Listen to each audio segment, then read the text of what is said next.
Ah, hmm. Wasn't I supposed to be high fidelity? Real? I'm a cartoon. Did you know that was even possible?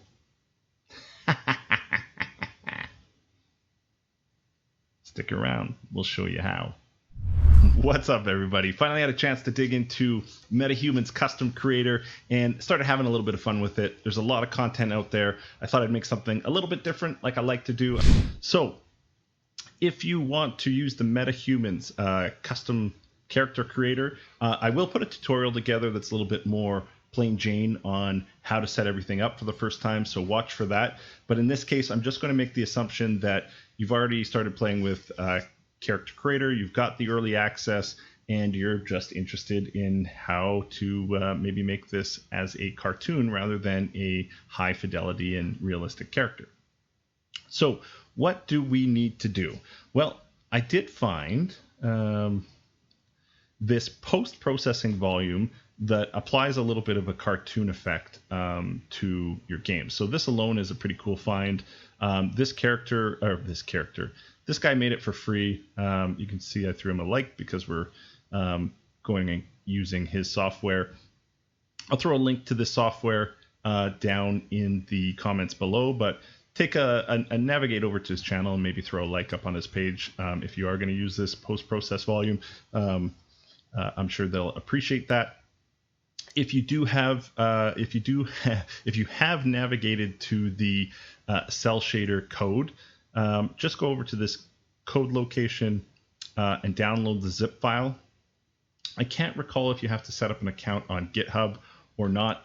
You should do that in any event. There's a ton of really good code repositories on GitHub. So if you're getting some sort of 404 error and you can't navigate to this I can't talk. If you can't navigate to this page, then make sure you set up a GitHub account. You should also look up setting up that and linking that GitHub account to your Unreal Engine account. Just good practice. Anyways, once you have the PP Cel Shader, navigate to that. You can see I've got it here twice for some random reason. Pull out the project. So we want this PP Cel Shader master folder. Navigate to wherever it is you store your Unreal projects. Paste it in there. I've already got it, so I don't need to do that, which makes sense. And then once your project's pasted in there, you can go ahead and open that up. And what we're going to do is you can either use this as your default project and use the shader in there, or what I'm going to do is I'm going to migrate it to a different project, just a brand new project. I'm actually using, I'll show you quickly, I am using the Metahumans sample project. So if I open this up, I don't need to save this. I'm just using the Metahuman sample project. I'll show you quickly. If you want the Metahuman sample project, you should be able to go on to the Unreal Engine Marketplace.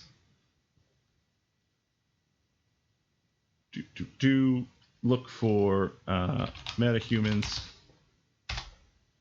and you can follow the links here. It'll take you to an external link, and then that external link will tell you how to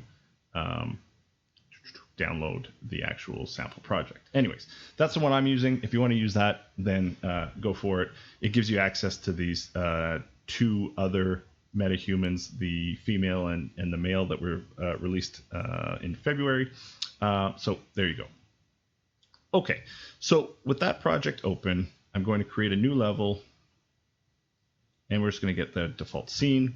We're going to navigate back over to our PP Cel Shader project.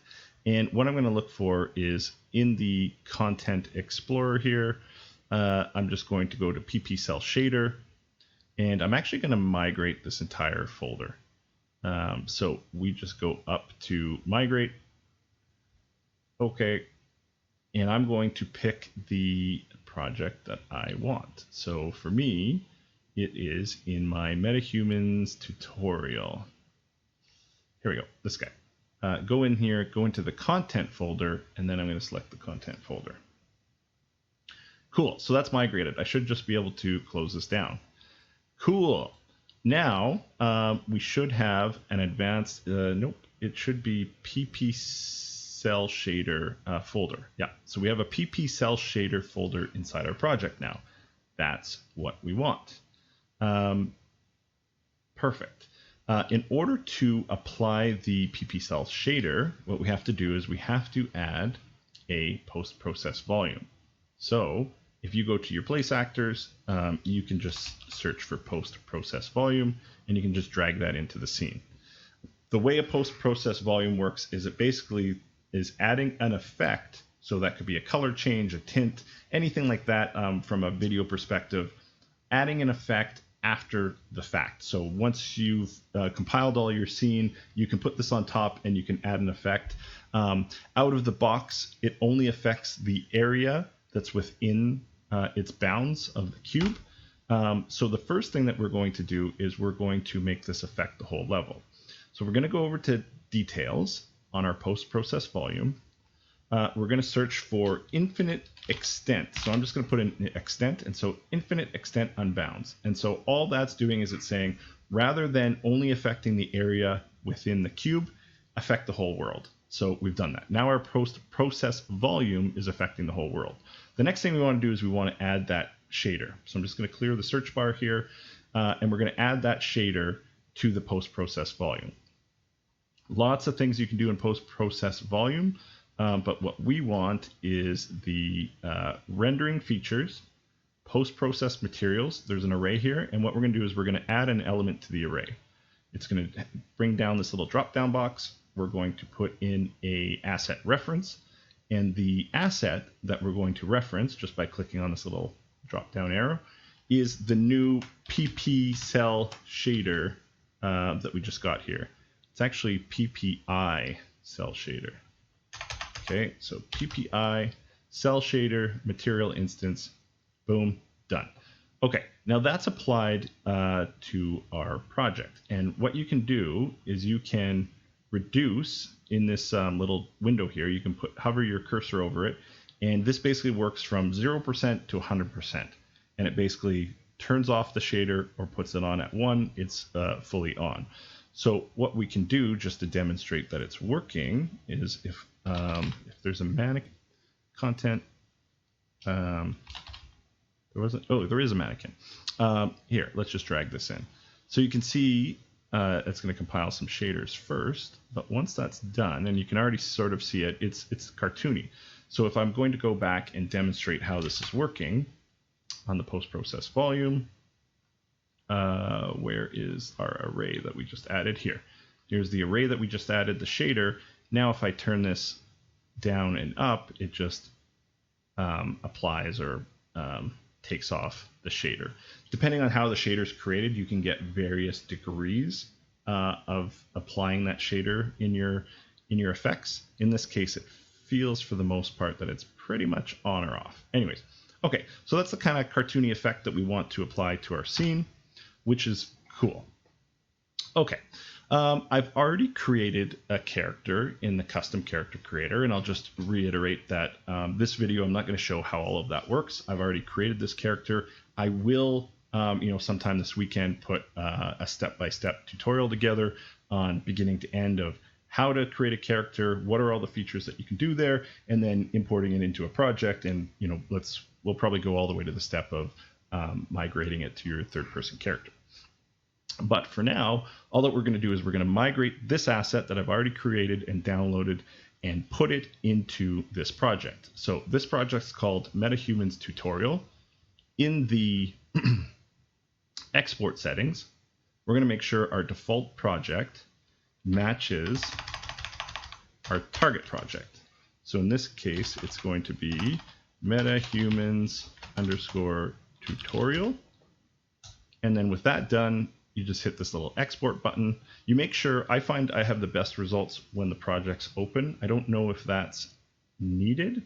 I can't remember what the official documentation says, but I find when exporting from Quixel Bridge to Unreal Engine that it works best with the project open.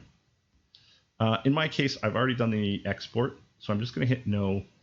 It will take several minutes to sort of export over depending on the level of your machine specs. And then you should have a Metahumans folder appear in your project. In there, I'm looking for girl 1. I'm just going to click on this post-process volume and hit H just to hide it. Get out of my way. I'm going to get rid of this start point with H, and I'm just going to drag the girl into the scene. So you'll notice with that post-process volume on, you're already getting a cartoony look, but there's a couple of weird things. She looks kind of like a zombie. The coloring of the hands isn't right. There's a few things that are going on that I'll show you how to fix.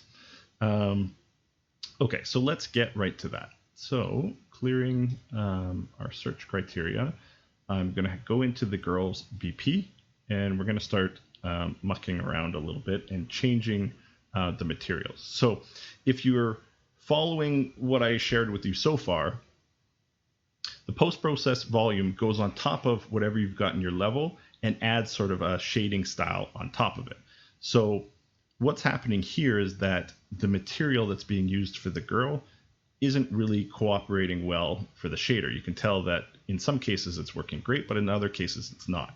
What I found is that's basically anything that's sort of set up to be translucent doesn't work that well. So back to the girl's BP. In the viewport, just going to zoom in on her by holding the left mouse button. We're going to start looking at some of her details. So one of the first things I'm going to do for our purposes is we're going to adjust the LOD sync settings. So this basically says how many LODs is the custom character going to use. If you're not familiar with LODs, all that they are is, the acronym is level of detail, and all that they are is the further away that you get from an object, the less detail Unreal Engine is going to render. And so what they do is they create basically high-level detail objects for when you're in close, and they call those LOD 0. And then for every step away from 0, in this case there's 8 of them, they reduce the quality and the amount of compute power that it takes to render that specific object. So you'll see that if you are playing around in Unreal and using the Metahumans, when you're in close and then when you zoom away, the LODs will change in value and they'll decrease, and then the compute power that's required is less. That allows you to fit more objects in a scene. The other thing is you can set an LOD to a specific level. Like if you're doing something like mobile gaming or something, you may always want to force LOD 8, the lowest level of detail. So in this case, I'm actually going to say that there's only one LOD, and we're going to force LOD 3. Should be around the middle range. There's a couple of other settings in here that you can play around with if you like, but basically it tells you, if you open these up, it tells you whether or not the particular mesh is driving or being passive or following the LOD direction. So in this case, you can see that the body is driving LOD values, and for example, the torso is being a passive member of that. So we don't need to go into all of that detail, but basically I'm going to change the LOD settings here so we don't have them switching up on us. And then I'm going to go into some of these groom assets. Some of these groom assets don't work so well, again, with our shader. So one, we don't want this face fuzz. That's really an attribute that coincides with high fidelity and reality. We don't need that if we're just using a cartoon sort of shader. So what I want to do is I actually want to turn the visibility for this off completely. So under rendering, I'm just going to make that invisible. You could actually delete the fuzz right out of there, but for our case, I'm just going to remove it that way from the visibility. I think the hair looked okay. Let's go back. What else was there? Oh yeah, you know what? Let's deal with the skin because then it'll be easy to see what we have to change. So On the face itself, here's all the different material textures that we're going to render. And you can tell that the head and the hand material isn't working with us. So I'm going to hit the little magnifying glass, and I'm going to go find that material. If I hover over this, you can see that it's a material instance, and so we won't be able to edit it. What we want is we want to find the parent. So I just right-clicked, and then I went up to find parent. I'm doing that again on the material that it found. So we've got basically a chain of materials that they're using against all of their different metahumans. So make sure when you make these changes with me, you're affecting the whole project, and you're gonna change the way that all of your materials and rendering happen for every metahuman. So make sure that you're doing this in a separate project. Okay, so we chased it all the way to this master material head that is affecting our rendering. And if we double click on this material, you could duplicate this material and then change all the references back to the material that you edit. But for the purposes of this demo, I'll just show you. So what's happening is that it's rendering as a subsurface profile. And if we change this to the default lit standard and hit apply, that's actually going to remove a lot of that sort of specular aspect of the material. And you'll notice once I've saved that, so I changed the shading model to default lit, I hit apply and save, and then when I go back here, it's actually recompiling the shaders, but you'll notice right away we've got our color back. So the other things that we need to fix are the eyes have a bit of problem, and the hands. The hands is very similar to the face, so that's the next one that we'll tackle. We'll just click on the hands. We'll see that it's using the M-body synthesized material. We'll magnifying glass to that. Again, we'll right click, find parent, right click, find parent, and then this M body skin, it doesn't have a parent, so we know it's the material. And also when you hover over it, you can just see it also just calls it a material instead of a material instance. So same thing. All that we're going to do is we're going to change this from subsurface profile to default lit. Apply and save, and voila, her skin is now being rendered in a cartoon style. Very cool. Almost there. Okay, so the next thing that we want to do is you can't see inside her mouth, but just like her eyes, her mouth is also using this very fleshy, sort of translucent material. So we'll navigate in there, and we'll click on the head. We'll navigate to the eyes, and we'll just go and find where that parent material is. This should be it here. Yep. So same thing. From material expression. That one's a little bit different, but anyways, we're still going to change it to default lit. That seems to work quite well for our purpose. Save that. And before we go back to the project, did I save that? Before we go back to the project, I'm actually just going to do the mouth at the same time. No point going back and forth. So let's just do that. Find parent, and this should be the parent. There you go. Okay, and change that from subsurface profile to default lit. Apply. Save. And you'll see now that her eyes are rendered appropriately. Okay, so the next piece is, in some of the character instances, they have what's called a hair helmet. So I'm going to hope that we have something like that in this case. Let's see. We've got this hair messy asset. I'm just going to navigate to that and then kind of play around and see what we have. So we've got male hair. So let me just see what she's got. Yeah, so this is actually coming from the original Metahumans project. It's actually coming from the female that came with that project. So if you used, like I showed you, the Metahumans project, we've got this mesh that we can kind of make work for us. But essentially that's what you're going to have to do, is you're going to have to create a mesh or find a hair mesh that sits.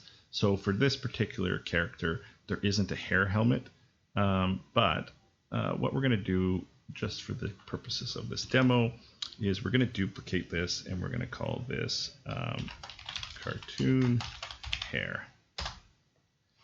Okay, so now we have that. We're going to go back into this BP, and we're actually going to, because there's no helmet, we're going to turn off the visibility of the hair. So again, the hair with the high fidelity stuff is very translucent, and it's built by strand, and so when you try and add a cartoon shader on it, it doesn't really work that well. So we made her bald, but what we're going to do is we're going to add a component to our character, or sorry, mesh first, static mesh. We've now added that to the face. We're going to call this cartoon hair, and then for this actual mesh that we've added, we're going to then apply the cartoon hair. And shift this down. Oh, that's what I was looking for was the control. It's a little bit further down. So then we'll just drag that down and plop that on her head. And now it's attached. Okay. The next thing that we're going to do is we're going to want to add some color to that. So let's pick that cartoon hair mesh. Let's open it up. And the material that we want, is there like a brown color? What do I have for colors? Area light? No, that's no good. You'll basically want to, you know what? Let's just build a new material for this. So in here, I'm just going to go new material, and we'll call this cartoon. We'll call this M for material, cartoon hair. Okay, and then basically we'll inject a color into the base color. So if you hold down the 3 key and then you left click, so hold 3 on your keyboard and then left click, it'll bring down this object. This we can trace to a brown color. I don't know how to get to a good brown color. Dark, maybe more orangey, a little darker. There you go. That's a decent brown color. Let's use that. And then all we're going to do is we're going to drag that into our base color. So apply, save. Okay, cool. And then for her hair, let's navigate back to that, open that up, and in there we're going to call this cartoon hair. Here it is, M cartoon hair. Then we're going to save that. And now there, her hair is reflective. Okay, and we're going to do something similar for the eyebrows. Like I said, we can just take it right out. So if we went here and turned off her eyebrows, there's also a bunch of settings in here with the groom asset. The machine's starting to lag a ton. I don't know what's causing that. Yeah, we could turn the visibility off here as well. Where is that? Or we could bring in some custom assets. Maybe that looks the best, no eyebrows. You could draw on top of the mesh. You could bring in a custom mesh and attach it like you saw me do with the hair. So I think there's possibilities. But there, you can see you now have a cartoon LOD. Doesn't matter if we go in or out, it's still rendering it the same. And yeah, I think it looks pretty good. So just another application for these metahumans. I think it's a little bit fun. Not everybody is going to want to use them in their current state, but this just gives you a ton more flexibility to play around with in your project. So hope you enjoyed. If you did, like and subscribe. I'm going to punch out a whole bunch more content, and we'll see you around.